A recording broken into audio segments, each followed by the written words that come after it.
கர்த்தருடைய நாமம் மகிமைப்படட்டும். நாம் வேதத்திலே ரூத்தின் புஸ்தகத்திலே 3ஆம் அதிகாரம் 11ஆம் வசனத்தை வாசிக்கிறோம். ரூத்தின் புஸ்தகம் 3ஆம் அதிகாரம் 11ஆம் வசனம். இப்பொழுது மகளே, நீ பயப்படாதே, உனக்கு வேண்டியபடியெல்லாம் செய்வேன். நீ குணசாலி என்பதை என் ஜனமாகிய ஊரெல்லாம் அறிவார்கள். கர்த்தருக்கு ஸ்தோத்திரம். இப்போதும் மகளே, நீ பயப்படாதே, உனக்கு வேண்டியபடியெல்லாம் செய்வேன். ஏனென்றால் நீ குணசாலி என்பதை என் ஜனமாகிய இந்த ஊரார் எல்லாரும் அறிந்திருக்கிறார்.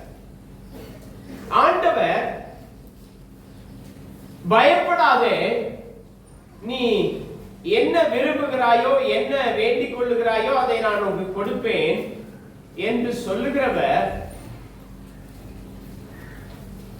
நீ குணசாலி என்றும் அங்கே சொல்லுகிறதை நாம் பார்க்கிறோம்.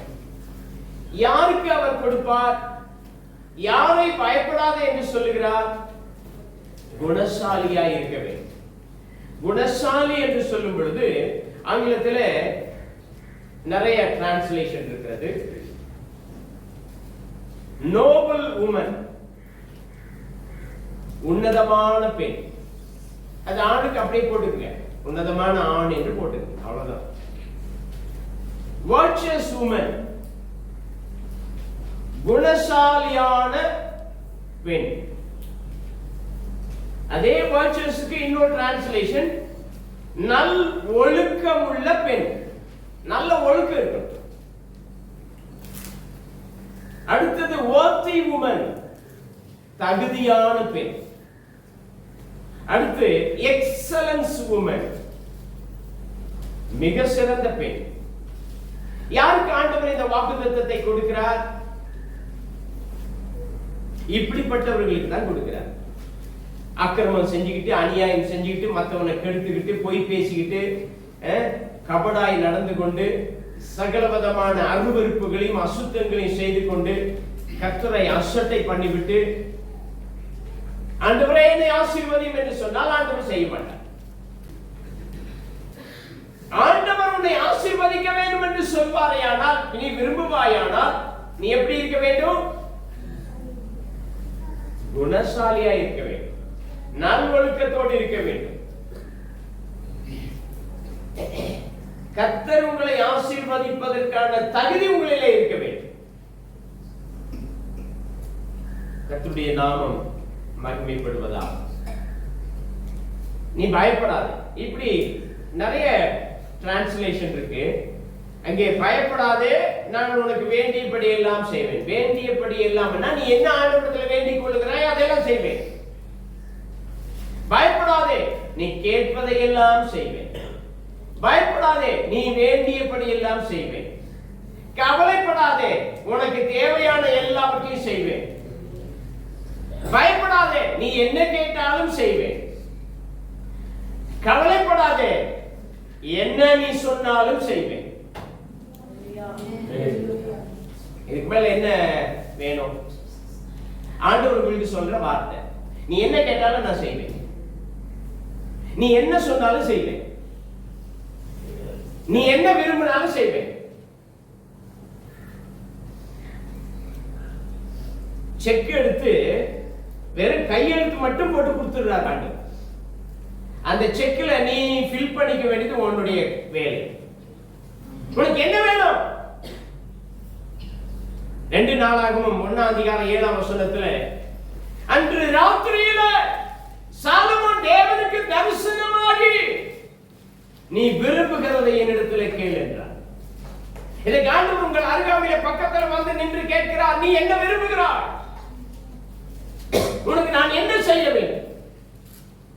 நான் உனக்கு என்ன செய்ய வேண்டும்? ஆண்டவர் இந்த காலவெளியில உன்னோடு கூட பேசிக் கொண்டிருக்கிறார். நான் உனக்கு என்ன செய்ய வேண்டும்? நீ எதற்காக வந்திருக்கிறாய்? அதுக்கு முன்னாடி நீங்க கவனிக்க வேண்டியது, நீ குணசாலியான்னு கொஞ்சம் செக் பண்ணிக்கங்க. ஒழுக்கத்தோடு இருக்கீங்களான்னு செக் பண்ணிக்கங்க. நல் ஒழுக்கம் இருக்கான்னு செக் பண்ணிக்கங்க. ஒழுக்கமும் கிரமமும் இருக்கான்னு செக் பண்ணிக்கங்க. ஆண்டவர் என்னை ஆசீர்வதிப்பதற்கு நான் தகுதியான ஆள் தானா அப்படின்னு செக் பண்ணிக்கங்க. அல்லேலூயா. இத்தனை ஆண்டுகளாக, இத்தனை மாதங்களாக, இத்தனை நாட்களாக நீ கர்த்தரிடத்தில் கேட்ட வேண்டுதல்களுக்கு, விண்ணப்பங்களுக்கு, ஜெபங்களுக்கு ஆண்டவர் இன்றைக்கு பதில் கொடுக்கும்படி உன் அருகாமையில் உன் பக்கத்தில் வந்து நின்று உன்னோட பேசிக் கொண்டிருக்கிறார். பயப்படாதே, கவலைப்படாதே, உனக்கு வேண்டியபடி எல்லாம் நான் செய்வேன். அப்ப ஆண்டவர் சாலமோனுக்கு தரிசனமாகி கேட்கிறார், நீ உனக்கு என்னப்பா வேணும்? யாரை பார்த்து கேட்பாங்க தெரியுமா? பிள்ளைங்க இருக்கு, பெற்றோர்கள். நல்ல பிள்ளைய பார்த்து கேட்பாங்களா? துன்மார்க்கமா இருக்கிற பிள்ளைய பார்த்து கேட்பாங்களா? ஒரு நல்ல ஒழுக்கமான பிள்ளைய பார்த்து கேட்பா, உனக்கு என்னடா வேணும் சாமி? நீ சொல்றப்பா, அப்பா உனக்கு செய்யறேன், உனக்கு என்ன வேணும் சொல்லு, நீ எங்க படிக்க போற, உனக்கு என்ன வேணும், நீ என்ன விரும்புற, நான் உனக்கு தருவேன். துன்மார்க்கமா இருக்கிற பிள்ளைகளை பார்த்து கேட்க மாட்டோம். அப்ப கர்த்தருடைய பிள்ளைகள் ஆண்டவருடைய ஆசீர்வாதங்களை பெற்றுக்கொள்ள வந்திருக்கிற அருமையான ஆத்துமாவே, சகோதரனே, சகோதரியே, தேவன் உன்னை ஆசீர்வதிக்க வேண்டுமையானால் நீ குணசாலியாக இருக்க வேண்டும். நீ குணசாலியா இருந்து பார், கர்த்தர் உன்னை விரும்புகிற எல்லாவற்றையும் உனக்கு தந்து உன்னை ஆசீர்வதிப்பார். அப்ப ஆண்டவர் நாம் என்ன ஆண்டவர்கிட்ட கேட்கிறோம் அதெல்லாம் செய்வார். சங்கீதம் 20ஆம் அதிகாரம் 4ஆம் வசனத்துல அவர் உனக்கு மன விருப்பத்தின்படி உனக்கு தந்தருளி உமது ஆலோசனைகள் எல்லாம் நிறைவேற்றுவாராக. அவர் உன்னுடைய மன விருப்பம், உன்னுடைய இருதயத்துல என்ன விருப்பம் இருக்கு? நிறைய பேர் அவங்க விருப்பத்தை மற்றவங்க சொல்ல மாட்டாங்க. ஆனா ஆண்டவர் ஆராய்ந்து கொண்டிருக்கிறார். அவருக்கு தெரியும் நீ இப்ப வந்திருக்கிற எல்லாரும் எப்படி வந்திருக்கீங்க, எதுக்காக வந்திருக்கீங்க, எப்படி உட்கார்ந்து இருக்கீங்க, என்ன யோசிச்சுக்கிட்டு இருக்கீங்க, எல்லாம் ஆண்டவர் ஆராய்ஞ்சுக்கிட்டே இருக்காரு. உங்களை ஆராய்ந்து பார்க்கிற தெய்வம் உன்னை பார்த்து கேட்கிறார், நீ உனக்கு என்ன வேணும் நான் செய்ய போறேன். அவர் உமது மன விருப்பத்தின்படி, டிசையர்ஸ், உன்னுடைய விருப்பம் என்ன, உன்னுடைய ஆலோசனைகள் எல்லாம் நிறைவேற்றுவாராக. தட் மீன்ஸ் உன்னுடைய பிளான் என்ன, உன்னுடைய எதிர்காலத்தின் திட்டம் என்ன? என் பிள்ளைகள் இப்படி ஆளாக்கணும், இப்படி படிக்க வைக்கணும், இப்படி என் பிள்ளைகளை அழகு பார்க்கணும், நான் வீடு கட்டி பார்க்கணும், நான் இதை வாங்கி பார்க்கணும், என் வாழ்க்கை இப்படி இருக்கணும், என்னென்ன திட்டம்? கர்த்தர்கிட்ட வந்தா பிளானோட வாங்க, திட்டத்தோட வாங்க. கடைக்கு போய் மார்க்கெட்ல நிக்கிறான் ஒரு ஆள், ஒரு அம்மா, சம்படி, ஏம்மா எங்கம்மா வந்திருக்கீங்க? அவன் எதுக்கு வந்திருக்காங்க? ஹலோ ஹலோ, காய்கறி வாங்க வந்திருக்கான். எங்க வந்திருக்கீங்க அப்படின்னு கேட்டா அவங்க என்ன சொல்லுவாங்க? சும்மா வந்திருக்கேன். சும்மா வந்திருக்கேன். எதுக்காக வந்திருக்கேன்றது கூட தெரியாம சும்மா வந்திருக்கேன். கடைக்கு வந்திருப்பாங்க, ஏதோ ஒரு பர்பஸ்க்காக வந்திருப்பாங்க. சும்மா வந்திருக்கேன். அப்ப சும்மா வந்தா உன் வாயின் வார்த்தையின்படியே நீ சும்மா போயிட வேண்டியதான். இங்க வந்திருக்கிற உங்களை பார்த்து சொல்ற, இங்க நீ சும்மா வந்தா சும்மா போக வேண்டியதான். ஏதோ பிளானோட திட்டத்தோட வந்தா அந்த பிளான சாங்ஷன் பண்ணிட்டு போலாம். அப்ப கர்த்தர்கிட்ட வந்தா ஏதாவது ஒரு திட்டத்தோட வாங்க, ஏதாவது ஒரு ஒரு பிளானோட வாங்க, ஏதாவது நான் வாங்கிக்கிட்டு தான் வந்தோம் அப்படி வாங்க. அவர் உங்களுக்கு கொடுப்பதற்கு ஆயத்தமா, அவர் கொடுப்பார். நீ கேட்டா கொடுப்பார். கேட்டால் நான் கொடுப்பேன். கர்த்தர் இயேசு வாக்களித்து இருக்கிறார். அருமையான பாட்டு. கேட்டால் கொடுப்பேன், கர்த்தர் வாக்களித்து இருக்கிறார். இந்த காலவெளியில வந்திருக்கிற நீங்க கர்த்தரிடத்துல என்ன தேடி வந்திருக்கீங்க? எதற்காக வந்திருக்கீங்க? அழுது கர்த்தரிடத்துல ஆண்டவர்கிட்ட ஒப்பு கொடுத்துட்டு நீங்க கேட்டு பாருங்க. ஆண்டவர் உடனே உங்களுக்கு தேவன் அவர் நிறைவேற்ற வல்லவராய் இருக்கிறார். நீங்க அவர் உமது மன விருப்பத்தின்படி உமக்கு தந்தவில்லை. உன் மனசுல என்ன இருக்கு இன்னைக்கு ஆண்டவர் கொடுக்க போறார். ஹalleluya. எதை வேணா கேட்டுக்க. அதாவது தண்ணிக்கு கீழே ஆழத்துல இருக்கிறத கூட கேளு, அவர் தருவார். வாசிக்கலாமா? ஆதியாகமம்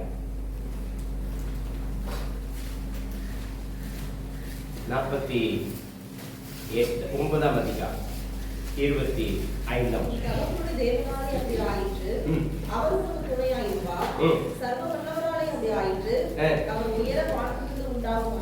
உயர வானத்தில் இருந்து உண்டாகும் ஆசீர்வாதங்களையும் உனக்கு தருவார். கீழே ஆழத்தில் உண்டாகும் ஆசீர்வாதங்கள் உனக்கு தருவார். சரீரத்திற்கு வேண்டிய ஆசீர்வாதங்கள் உனக்கு தருவார். ஆண்டவர் உனக்கு தருவதற்கு அவர் உண்மை உள்ள தெய்வமாக இருக்கிறார். ஆகவே ஆண்டவரிடத்தில் நீ என்ன வேணாலும் கேள், ஆண்டவர் உனக்கு தருவார். அவர் பொய் சொல்வதற்கு மனிதன் அல்ல, மனம் மாறுவதற்கு அவர் மனப்புத்திரன். அதே மாதிரி இன்னொரு வசனத்தை, அதே வசனத்தை வாசிக்கிறது 33ஆம் அதிகாரம் உபாகமம் 13ஆம் வசனம். சீக்கிரம். யோசேப்பை குறித்து கர்த்தரால் அவருடைய தேசம் ஆசீர்வதிக்கப்படுவதாக, வானத்தின் செல்வத்தினாலும். ஆண்டவர் இன்றைக்கு உன்னை ஆசீர்வதிக்கும்படி வந்திருக்கிற தேவன் அது வானத்துல இருந்தாலும் உனக்கு ஆண்டவர் தருவேன் என்று சொல்லுகிறார். அப்படின்னா என்னன்னா ஆவிக்குரிய ஆசீர்வாதம். மனுஷனுக்கு முதல்ல என்ன வேணும் தெரியுமா? ஒரு மனுஷனுக்கு முதல்ல என்ன வேணும்? ஆவிக்குரிய ஆசீர்வாதம் வேணும். பரிசுத்தமா இருக்கணும், விசுவாசமா இருக்கணும், ஒரு தவறு செய்யக்கூடாது, ஒரு பாவம் செய்யக்கூடாது, கர்த்தருடைய அபிஷேகத்தை பெற்றிருக்க வேண்டும், ஆண்டவருடைய நாமத்தை நாம் உயர்த்துகிற மகிமைப்படுத்துகிற மக்களாக, நாம் சாட்சி உள்ள மக்களாக இருக்க வேண்டும். ஆவிக்குரிய ஆசீர்வாதம், அந்த வானத்திலே உண்டாகும் ஆசீர்வாதம். அடுத்தது பனியினாலும் ஆழத்தில் உள்ள நீரூற்றுகளினால், சூரியன் பக்குவப்படுத்தும் அருமையான கனிகளினால். நிறைய ஆசீர்வாதங்கள் அங்கே இருக்கு. நீங்கள் வீடுகளிலே போய் தொடர்ந்து வாசித்து பாருங்கள், தியானம். அப்ப கர்த்தர் நீ விரும்புகிறவைகள் நடக்கவே நடக்காது, கிடைக்கவே கிடைக்காது என்று சொன்னாலும் அது கிடைக்கும். வனாந்தரத்திலே அவர் வழியை உண்டு பண்ணுகிறவர், அவாந்தர வழியில ஆறுகளை உண்டு பண்ணுகிறவர். கர்த்தர் எல்லாவற்றையும் உனக்கு கொடுப்பதற்கு அவர் உண்மை உள்ள தெய்வமா இருக்கிறார். எதை வேண்டுமானாலும் கேட்கலாம். ஆனா அதுக்கு முன்னாடி நீ குணசாலியா கொஞ்சம் செக் பண்ணிக்கணும். நான் இந்த ஆசீர்வாதத்தை பெற்றுக்கொள்வதற்கு நான் தகுதியா? ஆண்டவர் உனக்கு என்ன கொடுக்க வேண்டும் என்று அவர் விரும்புகிறார், அதை தருவார். ஆனா அதுக்கு முன்னாடி ஹலோ, நீ குணசாலியா? ஒவ்வொரு தடையும் செக் பண்ணிக்கணும். நான் இதை பெற்றுக்கொள்ள தகுதியா? நல்லா கவனித்துக் கொள்ளுங்க. உங்களுக்கு மிஞ்சின ஆசீர்வாதங்களை அவர் தருவார். நீங்க கண்ணீர் விட்டு அழற சூழ்நிலையை ஏற்படுத்துவார். என்ன கண்ணீர் விட்டு? ஐயோ ஆண்டவரே, இதுக்கு நான் தகுதியா இல்லையே, என்னை தகுதிப்படுத்தி எனக்கு கொடுத்திருக்கீங்களேன்னு சொல்ற சூழ்நிலையை தேவன் உருவாக்குவார். ஆமென். ஆனா நீ குணசாலியாக இருக்க வேண்டும். கர்த்தருக்கு ஸ்தோத்திரம். 5ஆம் வசனம், 20ஆம் அதிகாரம் 5ஆம் வசனம். சங்கீதம். நாங்கள் உமது ரட்சிப்பினால் மகிழ்ந்து எங்கள் தேவனுடைய நாமத்தில் கொடியேற்றுவோம். உமது வேண்டுதல்களை எல்லாம் கர்த்தர் நிறைவேற்றுவாராக.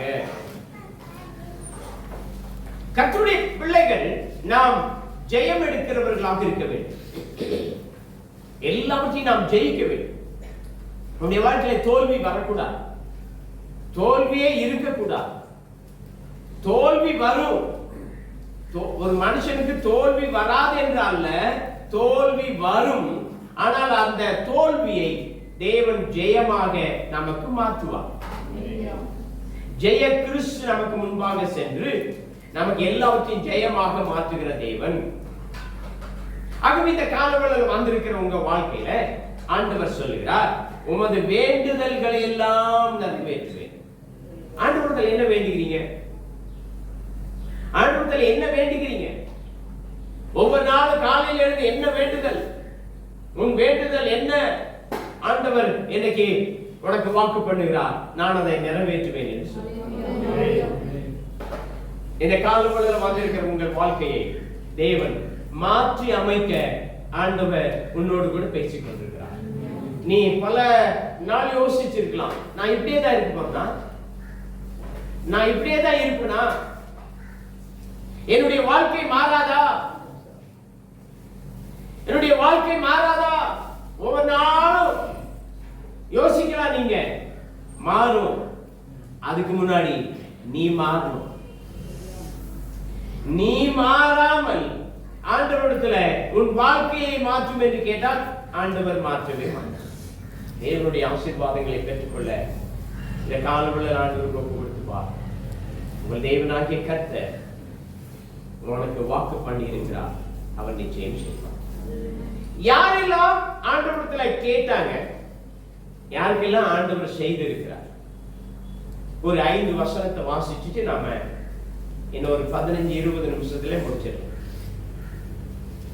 எடுத்தவர்கள் என்னோடு கூட சேர்த்துக் கொள்ளுங்கள். லூக்கா 1 அதிகாரம் 11 வசனத்திலிருந்து 13 வசனம் வரை. வலது பக்கத்திலே நின்று அவனுக்கு தரிசனமானார். சகரியாவை கண்டு கலங்கி பயமடைந்தான். தூதன் அவனை நோக்கி, சகரியாவே பயப்படாதே, உன் வேண்டுதல் கேட்கப்பட்டது. ரொம்ப நாளா ஜெபம் பண்ணிட்டு இருக்காங்க இவங்க. என்ன ஜெபம்? ஆண்டவரே, எங்களுக்கு ஒரு குழந்தை இல்ல, எங்களுக்கு ஒரு குழந்தையை கொடுங்க. ரொம்ப வருஷங்களா ஜெபம் பண்ணிட்டே இருக்காங்க. நாட்கள் ஆகிட்டே இருக்கு, கிடைக்கவே இல்லை. திடீரென்று ஒரு நாள் தூதன் பக்கத்துல வந்து நிற்கிறான், சகரியாவின் பக்கத்துல. அவனை பார்த்த உடனே பயமடைகிறான், பயந்து நடுங்குகிறான். பயப்படாத, உன் வேண்டுதல் கேட்கப்பட்டது. இன்னைக்கு யாரெல்லாம் தொடர்ந்து நீங்கள் கேட்கிறவைகளை பெற்றுக் கொள்ளுகிற வரையிலும் தேவ சமூகத்துல நெடுமுழங்கால நின்று ஜெபித்துக் கொண்டிருக்கிறீர்கள், கர்த்தர் சொல்லுகிறார், இன்றைக்கு உனக்கு அது நிறைவேறும். ஒரு சிலர் பாத்தீங்கன்னா ஒரு நாள் ஜெபம் பண்ணுவான், 2 நாள் ஜெபம் பண்ணுவான். ஒரு நாள் வந்து 10 நிமிஷம் பண்ணுவான், ஒரு 2வது நாள் 5 நிமிஷம் பண்ணுவான், 3வது நாள் 2 நிமிஷம் பண்ணுவான், 4வது நாள் ஆளை காண போயிடுவான். அதுக்குள்ள அவன் டயர்ட் ஆயிட்டான். ஜெபம் பண்ணி அவர் ரொம்ப சோர்ந்து போயிட்டார். ஆண்டவருக்காக ஒண்ணும் செஞ்சது இல்ல. அட்லீஸ்ட் உன்னுடைய தேவைகள் சந்திக்கப்படுவதற்காக நீ ஜெபிக்க உன்னால முடியல. அவன் ஆண்டவர் எப்படி உன்னை ஆசீர்வதிப்பார்? சகரியா ஆண்டவர்கிட்ட தொடர்ந்து ஜெபம் பண்ணிட்டே இருக்கான். கர்த்தர் பக்கத்திலே வந்து நின்று தூதனை அனுப்பி சொல்லுகிறார், சகரியாவே, உன் வேண்டுதல் கேட்கப்பட்டது. உன் மனைவியாகிய எலிசபெத் உனக்கு ஒரு குமாரனை பெறுவாள். அவனுக்கு யோவான் என்று பெயரிடுவாயாக. இப்ப இந்த சகரியாவும் எலிசபெத்தும் வயது சென்றவர்கள், வயது மூப்பு. குழந்தை பிறக்கிறதுக்கான அறிகுறி அடையாளங்கள் இல்லை. அதனால அவன் சந்தேகப்படுகிறான். 19 வசனத்துல தேவதூதன் அவனுக்கு பிரதியுத்தரமாக, நான் தேவ சன்னிதானத்தில் இருக்கிற காபிரியேல் என்பவன், உன்னுடனே பேசவும் உனக்கு இந்த நற்செய்தி அறிவிக்கவும் அனுப்பப்பட்டு வந்தேன். இதோ தகுந்த காலத்தில் நிறைவேற போகிற என் வார்த்தைகளை நீ விசுவாசியாதபடியினாலே இவைகள் சம்பவிக்கும் நாள் மட்டும் நீ பேசக்கூடாமல் ஊமையனாய் இருப்பாய். ஆண்டவரத்துல ஜெபம் பண்றான். கர்த்தர் வந்துட்டாரு, பதிலை கொடுத்து தேவ தூதன் மூலமாக பதில் வந்துருச்சு. ஆனால் இவனால என்ன செய்ய முடியல, நம்ப முடியல. விசுவாச காரணம், ரெண்டு பேரும் வயது மூத்தவர்கள், வயது சென்றவர்கள். இது எப்படி ஆகும் என்று சந்தேகப்படுகிறான், அவிசுவாசப்படுகிறான். அதனால காபிரியேல் தூதன் சொல்லுகிறான், நீ விசுவாசியாதபடினால இது சம்பவிக்கிற நாள் வரைக்கும் ஊமையனாய் இருப்பாய். கர்த்தருக்கு ஸ்தோத்திரம். கடைசி வரை ஊமையா தான் இருந்தான். குழந்தை பிறந்துச்சு. இந்த குழந்தைக்கு என்ன பேரு வைக்கணும்னு சொன்னாங்க.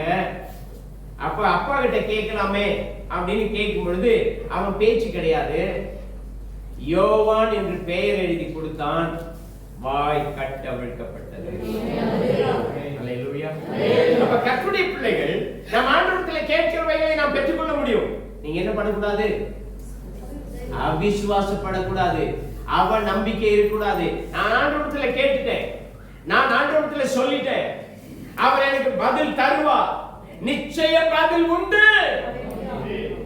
நம்பிக்கையோடு விசுவாசத்தோடு இருக்க வேண்டும். இருந்து பாருங்கள், உங்கள் வேண்டுதல் கேட்கப்படும். எது வேண்டுமானாலும் உங்களுக்கு ஆண்டவர் தருவதற்கு அவர் உண்மையுள்ளவராய். இப்ப சகரியாவின் வேண்டுதல் கேட்கப்பட்டது. அப்போஸ்தலர் 10ஆம் அதிகாரம் 3ஆம் 4ஆம் வசனம்.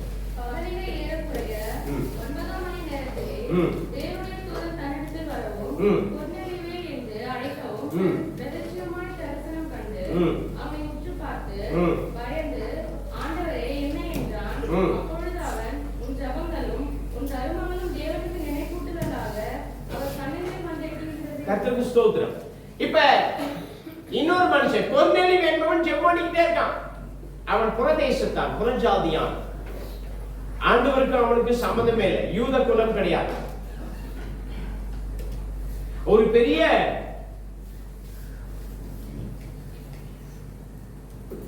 பதவியில இருந்தான், கமாண்டர் சீஃபாக இருந்தான். ஆனா ஜெபம் பண்ணிக்கிட்டே இருந்தான், ஜெபம் பண்ணிக்கொண்டே இருந்தான். அவன் தேவ பக்தி உள்ளவனாயிருந்தான். ஆண்டவரை ஏற்றுக்கொண்டு ஆண்டவருடைய வழியிலே உண்மையாய் நடந்தான், ஜெபம் பண்ணி கொண்டிருந்தான். குடும்பத்தார் அனைவரோடு கர்த்தருக்கு பயந்திருந்தான். தேவனுடைய மனுஷனாய் தேவ சமூகத்தில் காத்திருந்து ஜெபித்தான். ரொம்ப நாள் ஜெபம் பண்ணிக்கிட்டே இருந்தான். புறஜாதியான் என்று வேதம் சொல்லுகிறது. இங்கே திடீரென்று ஒரு நாள் தேவ தூதன் வந்து நிற்கிறான். நான் சொல்றேன் உங்களுக்கு, இந்த காலப்படல உண்மையாய் தேவ சமூகத்தில் காத்திருக்கிற ஒவ்வொருவருடைய வாழ்க்கையிலையும் தேவ தூதன் பக்கத்தில் வந்து உனக்கு என்ன வேண்டும் என்று கேட்பான். இதுவரையிலும் அந்த அனுபவம் இல்லாதவர்கள் இருப்பீர்களேயானால் எனக்கு ஆண்டவர் உங்களை பார்த்து சொல்லுகிறார், கர்த்தர் உங்களுக்கு தரிசனமாகிற வரையிலும் உங்கள் விண்ணப்பங்களை, வேண்டுதல்களை ஆண்டவருக்கு தெரியப்படுத்திக் கொண்டே இருங்கள். நிச்சயம் ஒரு நாள் ஆண்டவர் உன் பக்கத்தில் வந்து நின்று கேட்பார், உனக்கு என்ன வேணும், உனக்கு என்ன வேணும். இங்கே அந்த கொர்நேலியு பார்த்து கேட்கிறார் அந்த தேவதூதன். அவன் உற்று பார்த்து பயந்து ஆண்டவரே என்ன என்றான். அப்பொழுது அவன், உன் ஜெபங்களும் உன் தர்மங்களும் தேவனுக்கு நினைப்பூட்டுதலாக அவன் சந்நிதியிலே வந்து எட்டி இருக்கிறது. ரொம்ப நாளா ஜெபம் பண்ணிக்கிட்டு இருக்கான். ஆண்டவர் திடீரென்று தேவன் தரிசனமாகிறார். இந்த காலங்களில் வந்திருக்கிற உங்கள் வாழ்க்கையில எதற்காக ஜெபித்துக் கொண்டிருக்கிறீர்கள்? கர்த்தர் இன்றைக்கு உனக்கு அதை நிறைவேற்றுவேன் என்று வாக்கு பண்ணுகிறார். ஹல்லேலூயா. கர்த்தருக்கு ஸ்தோத்திரம். மூன்றாவது, யோவான் 5ஆம் அதிகாரம் 5ஆம் வசனம் 6ஆம் வசனம். 38 வருஷம் வியாதி கொண்டிருந்த ஒரு மனுஷன் அங்கே இருந்தான். படுத்திருந்த அவனை இயேசு கண்டு, அவன் வெகு காலமாய் வியாதிஸ்தன், 38 வருஷமா வியாதி உள்ளவன் அறிந்து அவனை நோக்கி, நான் சுத்தமாக்க வேண்டும், உன்னை சுத்தமாக்கணும்னு விரும்புறியா? Do you like to get well? நான் உன்னை சுகமாக்க வேண்டுமா? இன்னைக்கு வந்திருக்கிற ஒவ்வொருவரும் ஆண்டவரிடத்தில் வேண்டிக் கொள்ளுங்கள். ஆம் ஆண்டவரே, என்னை சுகமாக்கும் என்று கேளுங்க. கர்த்தர் உங்களை சுகமாக்க அவர் வந்திருக்கிறார். அவராலே கூடும், அவராலே கூடும். நடக்கவே முடியாதவன் எங்க பெதஸ்தா என்கிற இடத்துல ஒரு குளம் இருக்கு. அந்த குளத்துல திடீரென்று தேவதூதன் கலக்குவானா மத்தியான வேலை, பகல் வேலை.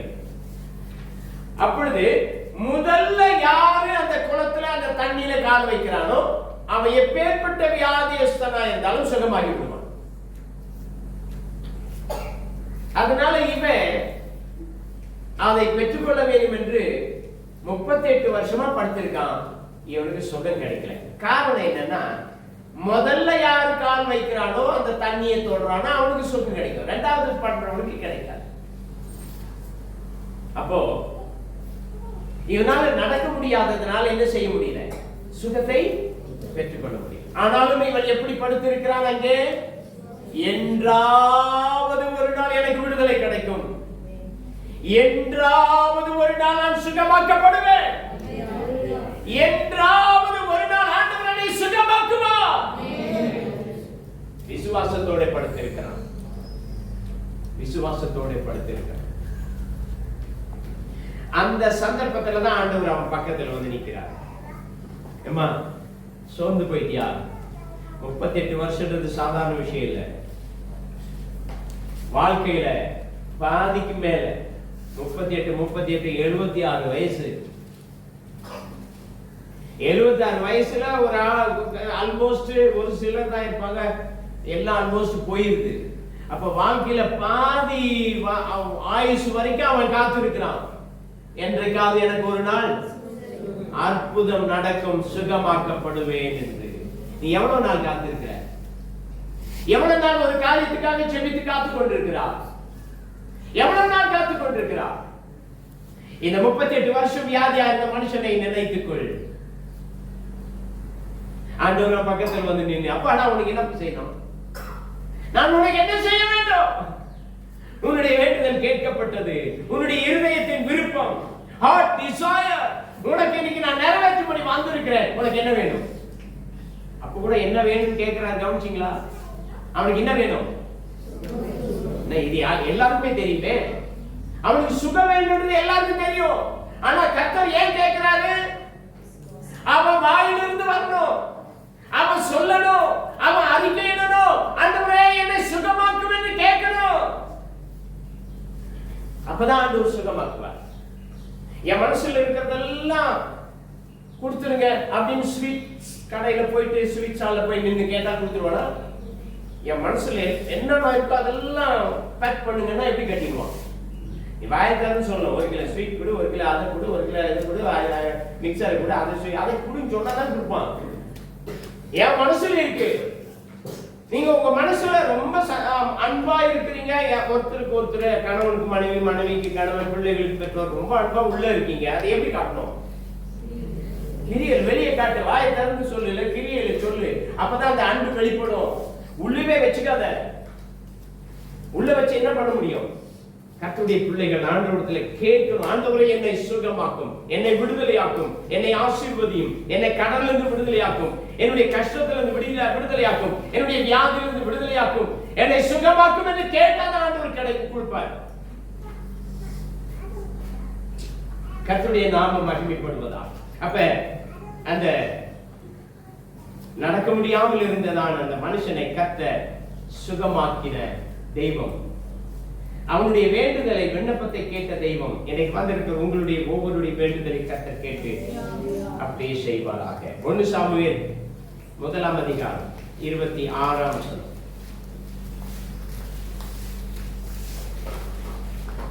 அப்பொழுது அவள், என் ஆண்டவனே, இங்கே மண்டையில் நின்று கர்த்தரை நோக்கி விண்ணப்பம் பண்ணின ஸ்திரீ நான் தான் என்று என் ஆண்டவனாகிய உம்முடைய ஜீவனை கொண்டு சொல்கிறேன்.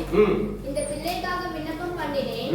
நான் கர்த்தரிடத்தில் கேட்ட என் விண்ணப்பத்தின்படி என்று கட்டளையிட்டார். கர்த்தருக்கு ஸ்தோத்திரம். இத 1ஆம் அதிகாரம் 10ஆம் வசனத்துல 11ஆம் வசனத்துல வாசிச்சீங்கன்னா, அன்னாளுக்கு பிள்ளை இல்லை, அவள் மலடியா இருக்கிறாள். ஆண்டவரத்திலே போய் தேவ சமூகத்திலே ஆலயத்துல வந்து அழுது கண்ணீரோட ஜெபிக்கிறாள். கண்ணீரோட ஜெபிக்கிறாள். என்ன ஜெபம் பண்றா? ஆண்டவரே, நீர் எனக்கு ஒரு ஆண் பிள்ளையை கொடுப்பீரையானால் உம்முடைய சமூகத்துல உம்மை சேவிக்கும்படி அவனை நான் அர்ப்பணித்து விடுவேன் என்று சொல்லுகிறார். கண்ணீரோட மனம் கசந்து அழுது ஜெபிக்கிறார். உங்க வாழ்க்கையில ஏதாவது ஒரு காரியத்தை நீங்க பெற்றுக்கொள்ளணும்னா கண்ணீரோட ஜெபம் பண்ணணும்.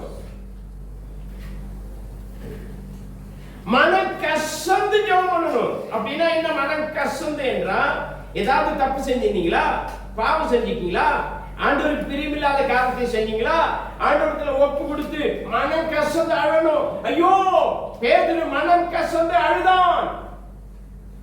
நான் ஆண்டவரே தெரியாதுன்னு சொல்லிட்டேனே, மறுதளிச்சுட்டேனே என்று மனம் கசந்து அழுதான். ஆண்டவர் அவனை திரும்பி பார்த்தார்.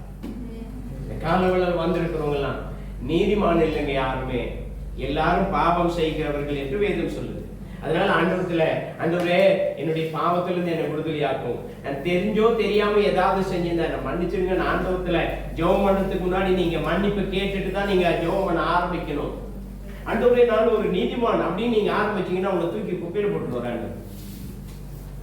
அவன் அல்ல, இவனே ரட்சிக்கப்பட்டவனாய் திரும்பி போனான் என்று நாம் வேதத்துல லூக்கா 18ஆம் அதிகாரத்துல வாசிக்கிறோம். பரிசேயன் என்ன ஜெபம் பண்றான்? ஆண்டவரே நான் பரிசுத்தவான், நான் 2 தடவை உபவாசிக்கிறேன், என்னுடைய காணிக்கைகள் தசமபாகங்களை எல்லாம் ஆண்டவருக்கு உமக்கு கொடுக்கிறேன், நான் இந்த பாவியை போல இல்ல அப்படின்னு ஜெபம் பண்றான். இன்னொருத்தன் வந்தான், பாவியாய் இருக்கிற என் மேல் கிருபையாயிரும் என்று சொன்னான். இவன் தான் ரட்சிக்கப்பட்டான், அவன் ரட்சிக்கப்படவே இல்லை. ஆகவே நீங்க ஜெபம் பண்றதுக்கு முன்னாடி எப்படி உங்களுடைய பாவங்களை அறிக்கை செய்து ஆண்டவரத்தில் ஒப்புக்கொடுங்க. இந்த வசனம் அன்னாள் ஆண்டவரத்தில் கேட்கிறாள். கேட்டதும் அவளுக்கு ஆண்டவர் ஒரு பிள்ளையை கொடுத்து விடுகிறார். அதனாலதான் இங்கே மறுபடியும் அந்த குழந்தையை கொண்டு போய் ஆலயத்தில் விடுறதுக்கு போறார். அப்ப அந்த ஏலி என்கிறதான் ஆசாரியன் இடத்துல சொல்லுகிறாள், என் ஆண்டவனே, இங்கே உன் மண்டையில நின்று கர்த்தரை நோக்கி விண்ணப்பம் பண்ணின ஸ்திரீ நான் தான் என்று என் ஆண்டவனாகிய உம்முடைய ஜீவனை கொண்டு சொல்லுகிறேன். இந்த பிள்ளைக்காக நான் விண்ணப்பம் பண்ணினேன். நான் கர்த்தரிடத்தில் கேட்ட என் விண்ணப்பத்தின்படி ஆண்டவர் எனக்கு இந்த பிள்ளையை கொடுத்திருக்கிறார். இந்த காலவெளியில் வந்திருக்கிறவங்க, கர்த்தர் உனக்கு உன்னுடைய வேண்டுதலை நிறைவேற்றும்படி இந்த காலவெளியில் வந்திருக்கிறார்.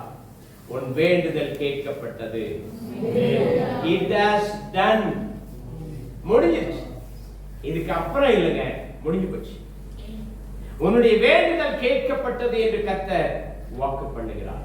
கர்த்தருக்கு ஸ்தோத்திரம். அப்போ அன்னாளின் வேண்டுதலை ஆண்டவர் நிறைவேற்றினார். தானியேலின் புஸ்தகத்துல 10ஆம் அதிகாரம் 12ஆம் வசனம். அப்பொழுது அவன் என்னை நோக்கி, தானியேலே பயப்படாதே, நீ அறிவை அடைகிறதற்கும் உன்னை என்னுடைய தேவனுக்கு முன்பாக படுத்துகிறதற்கும் உன் மனதை செலுத்தின முதல் நாள் துவங்கி உன் வார்த்தைகளை கேட்கப்பட்டது. உன் வார்த்தைகளின் நிமித்தம் நான் வந்தேன். கர்த்தருக்கு ஸ்தோத்திரம். நம்ம இங்க என்ன வாசிக்கிறோம்? தானியேல் உபவாசம் எடுத்து ஜெபிக்கிறார். 21 நாள் உபவாசம். உங்களுக்கு என்ன வேணும் ஆண்டவரிடத்தில் கேளுங்க. இந்த ஜாதி பிசாசு ஜெபத்தினாலும் உபவாசத்தினாலுமே என்று வேறு எவ்விதத்தினாலும் போகாது என்று மத்தேயு நாம் 17 வாசிக்கிறோம், 20 வாசிக்கிறோம். அப்ப கர்த்தருடைய பிள்ளைகள் நம்ம எப்பொழுதும் நாம் உபவாசத்தோட தேவ சமூகத்திலே காணப்படலாம். இந்த தானியேல் அப்படிதான் ஜெபித்தான். என்ன ஜெபம் பண்றான்? அறிவை அடைந்து கொள்ள வேண்டும், தேவனுக்கு முன்பாக என்னை தாழ்த்த வேண்டும் என்று ஜெபம் பண்றான். என்ன ஜெபம்? என்ன வேண்டுதல்? ஆண்டவரே, நான் ஆண்டவருடைய அறிவை அறிந்து கொள்ள வேண்டும், உமக்கு முன்பாக எப்பொழுது நான் தாழ்மையா இருக்கணும். நம்மளை ஜெபம் பண்ண சொன்னா என்ன பண்ணுவோம்? ஆண்டவரே எனக்கு ஒரு கார் கொடு, ஒரு லாரி கொடு, ஒரு பெரிய மாளிகை கூட கோபுரம் கொடுன்னு. அவன் அதெல்லாம் கேட்கல. அந்த சாலமோன் என்ன கேட்டான்? ஆண்டவரே வந்து கேட்கிறார், உனக்கு என்ன வேணும்னு கேட்கிறாரு. நீ உனக்கு என்ன வேணும், உன் விருப்பம் என்ன? அவன் என்ன கேட்கிறான்? ஆண்டவரே எனக்கு ஞானம் கொடுங்கன்னு கேட்கிறான். வேற எதுவும் கேட்கல. ஆண்டவர் என்னடா இப்படிப்பட்ட ஒரு காரியத்தை கேட்டிய, ஞானத்தையும் கொடுத்துட்டாரு. அவனுக்கு முன்னாடியோ அவனுக்கு பின்னாடியோ ஒருத்தருக்கும் இல்லாத செல்வத்தையும் ஆஸ்தியையும் ஐஸ்வர்யத்தையும் ஆண்டவர் கொடுத்தார். அப்ப நம்ம என்ன கேட்கிறோம்ன்றது ஆண்டவர் பார்த்துக்கிட்டே இருக்காரு. இவன் என்ன கேட்டான்? ஆண்டவரே அறிவு கொடுங்க, இரண்டாவது என்ன கொடுங்க, நான் உமக்கு முன்பாக சிறுமைப்பட்டு தாழ்மையா இருக்க வேண்டும் என்று கேட்டான். ஃபர்ஸ்ட் டேவே வந்துருச்சு. எங்கிருந்து? மேலிருந்து பதில் முதல் நாளே வந்துருச்சு. ஆனா இவன் கையில அது கிடைக்கல. அதனாலதான் ஜெபம் பண்றது சும்மா சாதாரண ஏதோ கண்ண மூடி படபடமா ஏதோ ஸ்லோகம் சொல்ற மாதிரி சொல்லிட்டு போயிட்டா ஆண்டவர் கேட்பார் நினைச்சுக்காரு. கேட்க மாட்டார். இவன் ஜெபம் பண்ணும் பொழுது முதல் நாளே பதில் வந்துருச்சு. ஆனா இவனுக்கு கைக்கு வரல. அதனால தொடர்ந்து இவன் 21 நாள் தொடர்ந்து பாஸ்டிங்ல இருக்கான். 21வது நாள் தான் இவனுக்கு அந்த பதில் வருது. என்ன பதில்னா, ஏன் வரல பதில்னு கேட்டீங்கன்னா, காப்ரியேல் கொண்டு வந்தான் இந்த உலகத்தின் விக்கிரகத்தின் ஆவிகள் இப்பிரபஞ்சத்தின் தேவன் என்று வேதம் சொல்லு. அது தடை பண்ணிருச்சான், உள்ளே வரக்கூடாது என்று தடை பண்ணிவிட்டது. அப்ப நாம பண்ற ஜெபம் எல்லாத்தையும் உடைச்சு கொண்டு வரணும். அப்படிப்பட்ட ஜெபம் நம்முடைய வாழ்க்கையில இருக்க வேண்டும். ஒரு கையில கருவாட்டை வச்சுக்கிட்டு ஒரு கையில பைபிளை வச்சுக்கிட்டு உட்கார்ந்து இருக்க முடியாது. ஒரு கையில அசுத்தத்தையும் ஒரு கையில பரிசுத்தத்தையும் வச்சுக்க முடியாது. ஒரே நாவுல கெட்ட வார்த்தையும் ஒரே நாவுல ஆண்டவரை துதிக்கிற வார்த்தையும் வர முடியாது. ஒரே கிணத்துல ஒரு பக்கம் எடுத்தா தண்ணி உவர்ப்பாயும் ஒரு பக்கம் எடுத்தா தித்திப்பாயும் வராது. ஒரு கிணத்துல ஒரு தண்ணி தான் இருக்கும். ஒரு மனுஷனுக்கு ஒரு வார்த்தை தான் இருக்கணும். சாபமும் ஆசீர்வாதமும் வாயில வர முடியாது. அப்ப பரிசுத்தமா இருந்தா பரிசுத்தமாயிரு, பரிசுத்தமா இருக்கிற மாதிரியும் அசுத்தமா இருக்கிற மாதிரியும் ஆக்ட் பண்ண முடியாது. அப்ப இந்த தானியேல் ஆண்டவரிடத்துல கேட்ட அந்த விண்ணப்பத்தை ஆண்டவர் கொடுத்து, உன் மனதை செலுத்தின முதல் நாள் துவக்கும் வார்த்தைகள் கேட்கப்பட்டது, உன் வார்த்தை நிமித்தம் நான் வந்திருக்கிறேன். ஹல்லேலூயா. இத்தனை வருஷங்களாக மாதங்களாக உபவாசம் எடுத்து ஜெபித்துக் கொண்டிருந்தீர்களோ அவைகளுக்கு பதில் வந்து விட்டது. பதிலை தந்து விட்டார். It has done. முடிஞ்சிருச்சு. இயேசு கல்வாரி சிலுவையிலே உங்களுக்காகவும் எனக்காகவும் எல்லாவற்றையும் முடித்து விட்டார். எல்லாம் முடிந்தது. கடைசியா என்ன சொன்னாரு? எல்லாம் முடிந்தது.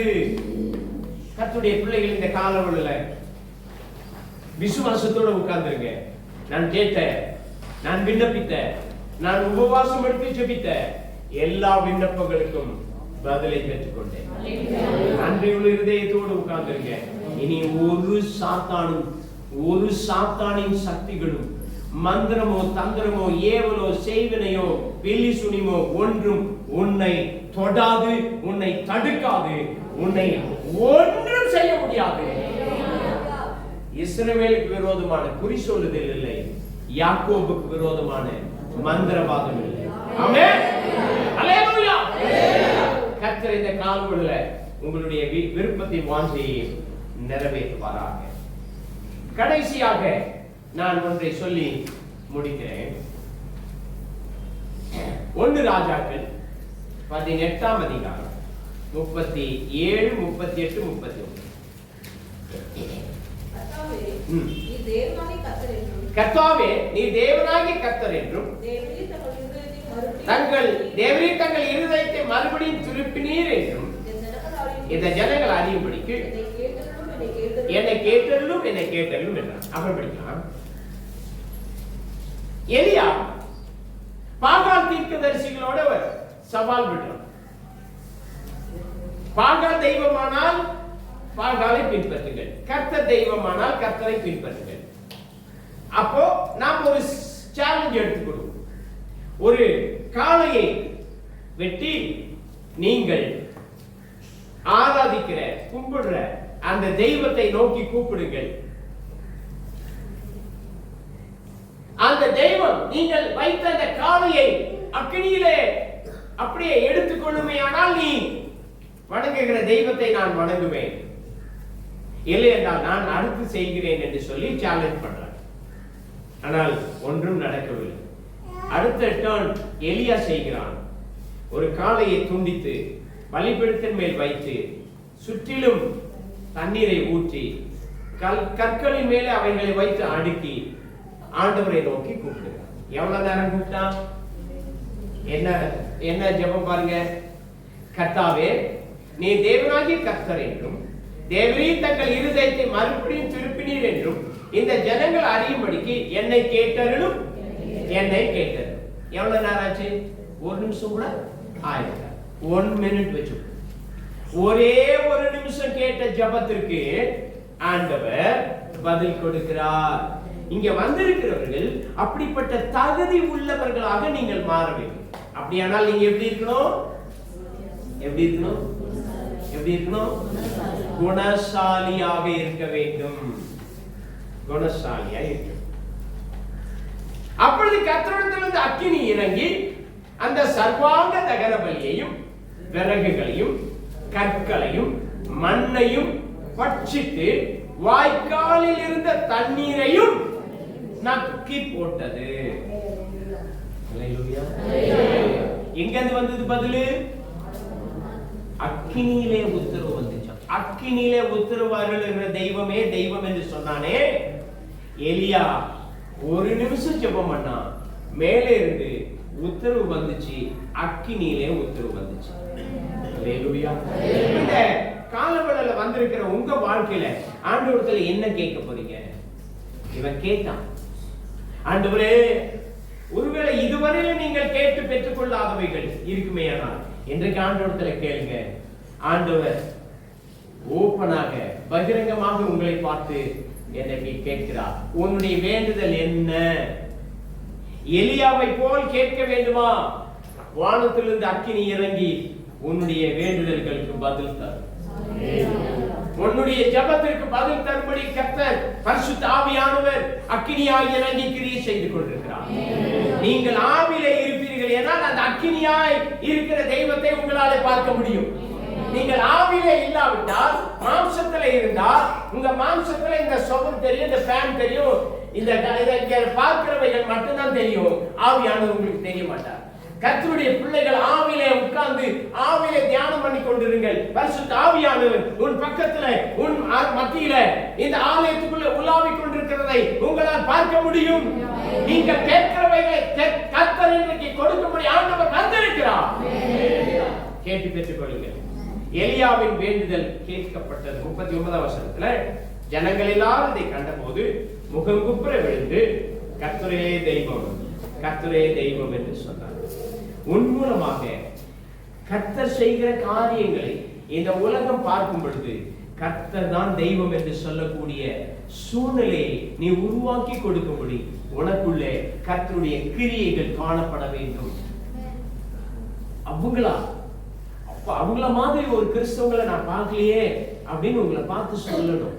உங்களுடைய பார்வைகள், உங்களுடைய பேச்சு, உங்களுடைய நடைமுறை பாவனைகள், உங்களுடைய எல்லா அணுகுமுறைகளும் அப்படி மாறும்படி ஆண்டவரிடத்தில் இந்த காலவெளியில ஒப்புக் கொடுங்கள். கர்த்தர் நிச்சயமாக உங்கள் ஜெபத்திற்கு பதில் தந்து உங்களை தேவன் சாட்சியாய் நிறுத்துவார். இந்த எலியாவின் ஜெபத்தை ஆண்டவர் கேட்டு அப்படியே செய்தது போல இன்னைக்கு வந்திருக்கிற உங்கள் ஒவ்வொருடைய வாழ்க்கையிலையும் ஆண்டவர் செய்ய போகிறார்.